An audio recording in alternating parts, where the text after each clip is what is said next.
What's going on, guys? It's Ben from Pitch Black Forge in the shop today, and I was thinking of refurbishing this old ball peen, just put new life back into an old tool. There's nothing particularly wrong with it, but it's nice to keep things maintained well. I'm gonna go through that process, show you how I do this, and the end results.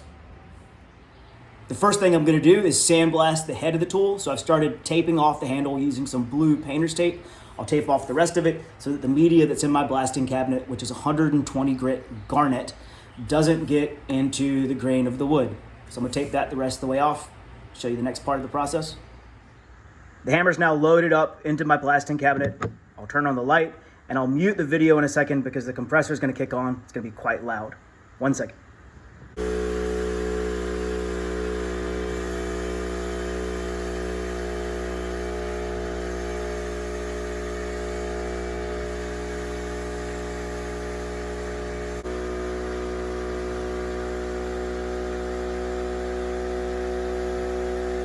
As you can see here by my task light, the face of this hammer and the peen have a little bit of damage that's been revealed by the sandblasting.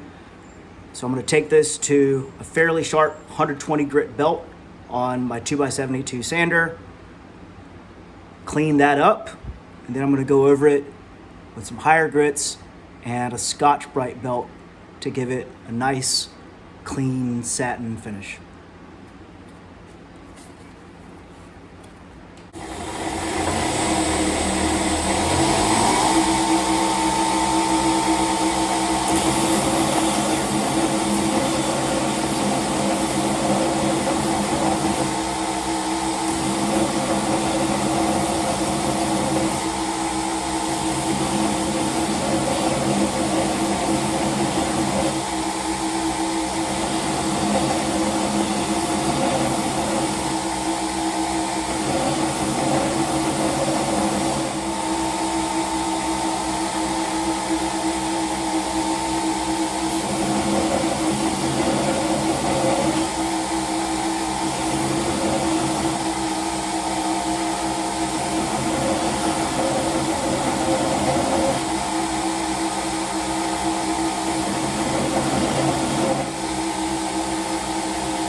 You can see that I've gotten the divots out of the working surfaces on the face and the peen.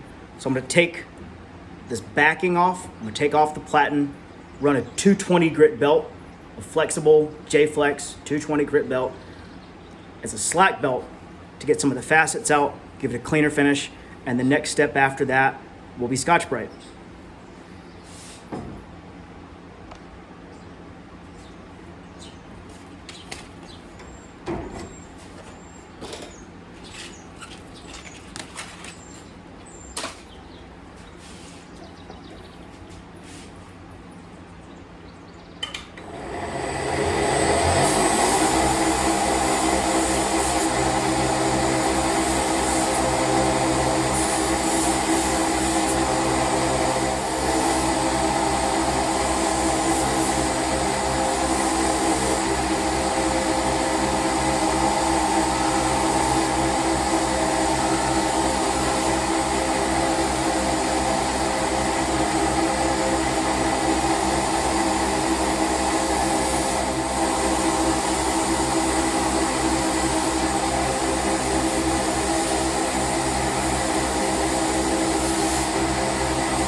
I've cleaned up the face and the peen, gotten most of the facets out that I could.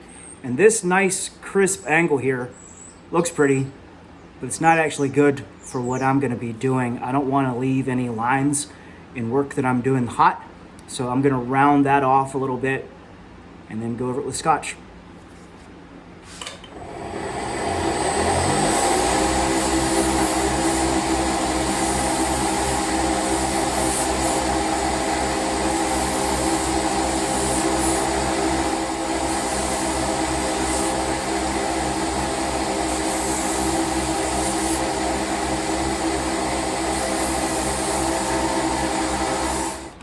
Next is a gray Scotch-Brite pad.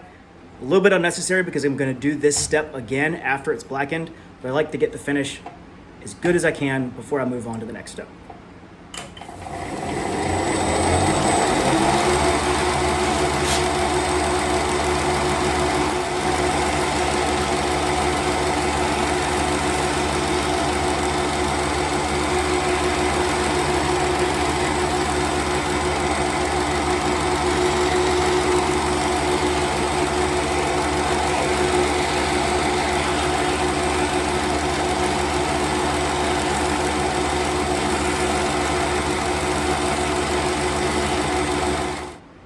We've got a decent satin finish on the working faces.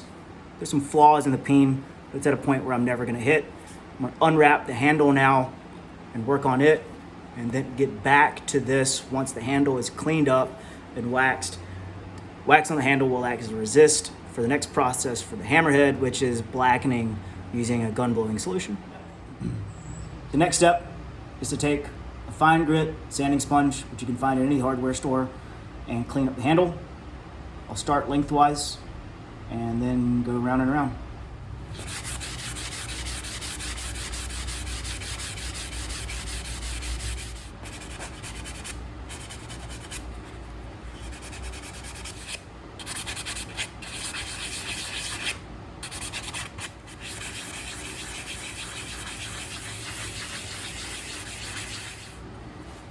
And I like to follow that up with a really rough bit of Scotch-Brite to get down into the softer parts of the grain. Leaves me with a bit of a grippy texture without leaving any splinters.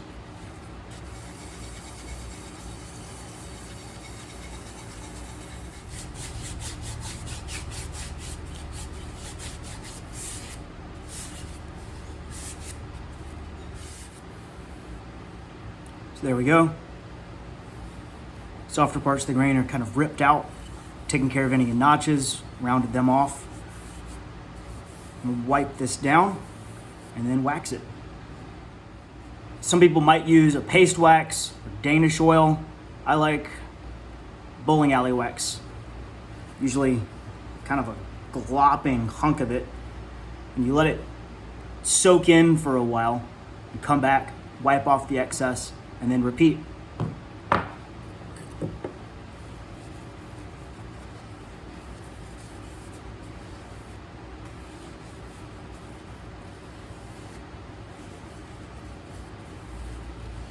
The wood's still dirty, but it did reveal some character in the grain.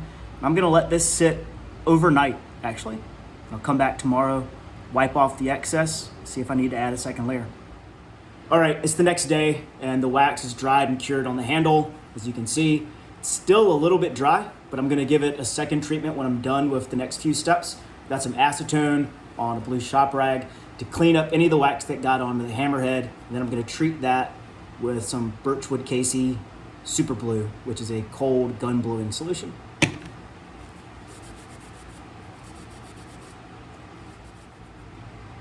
As you can see now, the hammerhead is fairly homogeneous, dark gray, a gunmetal color.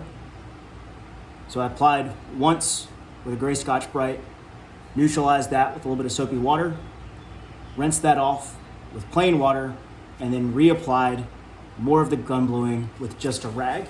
The first layer, the first application with the Scotch-Brite is to get it a little bit deeper, to abrade the surface, to make sure that the chemical gets into the pores of the steel. And the second one, now the third, is a bit more of a surface treatment. So I'll let this third blackening sit on it for a few minutes. Then I'll neutralize that so that it doesn't continue oxidizing or turn to rust underneath the wax coating, which comes next.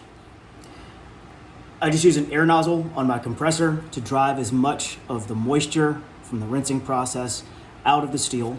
Now I'm going to liberally apply the same wax to the head that I used on the handle, and then set that, get it into the pores, get it really melted using a heat gun. So yeah, just give it a really gloppy coating. Anything extra will just be wiped off later. It's better using too much of this stuff right now than too little.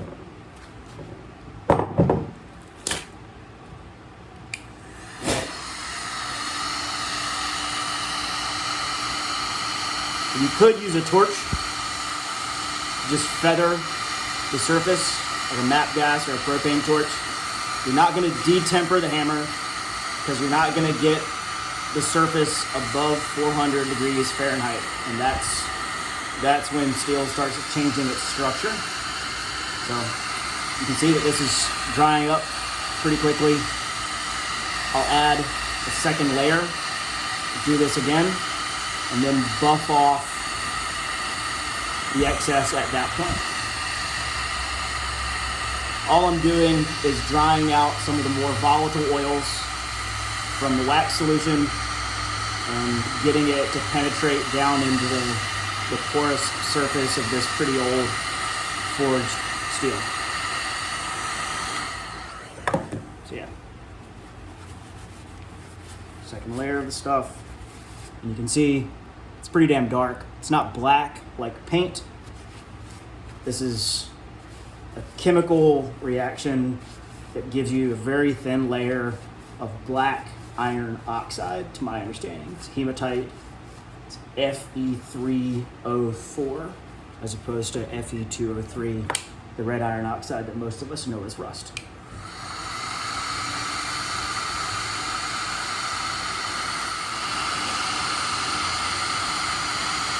I'm also driving with the heat some of this wax up into the seam so that no moisture can get in there, get trapped, and rust the hammerhead from the inside. Here we go. That's pretty good. It's never gonna look perfect. It's not really my goal here. It's gonna look a hell of a lot better than it once was.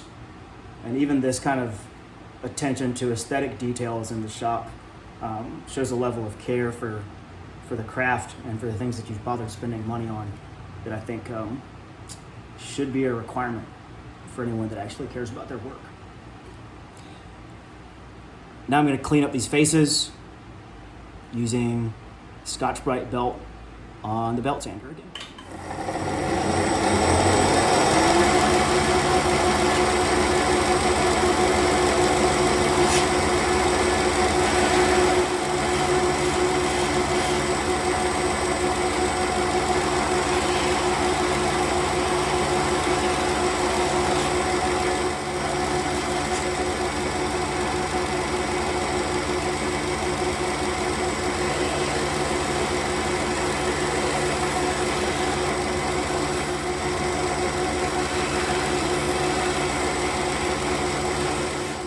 Now I'll apply one more layer of the wax onto the handle. Should probably be wearing gloves again, but I'll wash this stuff off in a bit.